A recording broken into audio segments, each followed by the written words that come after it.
Mga ka-Disciple, may nagtanong sa akin na ganito, naniniwala ka ba sa once saved, always saved? O yung tinatawag na OSAS doctrine? Alam nyo ba, interesting tong topic na ito kasi marami ring nalilito kung saan ito nanggaling at kung totoo ba talaga ayon sa Biblia. Pero bago natin ipagpatuloy, shoutout muna sa ating mga solid sharer sa Facebook, sina Jimmy Lauzon, Bong Banilad, Mark Villacarlos, Jed Robert Esma, Ricardo Manos, Garcia John, at Faith Path. Maraming salamat sa inyong walang sawang suporta at pagbabahagi ng ating content.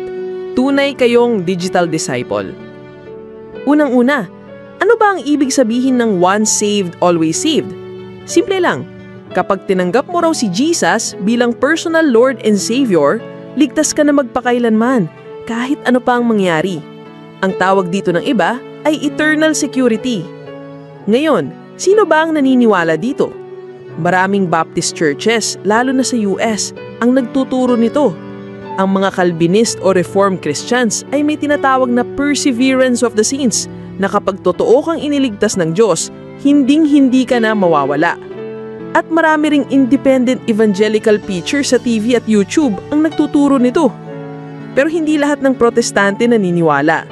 Halimbawa, ang Methodists, Pentecostals at iba pang Armenian groups ay nagtuturo na pwede pa ring malaglag ang tao kung siya ay tatalikod sa pananampalataya. At bilang Katoliko, malinaw ang pananampalataya natin. Hindi sapat ang minsanang pagtanggap lang. Kailangan ang pagtuloy-tuloy na pamumuhay kay Kristo. Kung titignan natin sa Biblia, may mga malinaw na babala.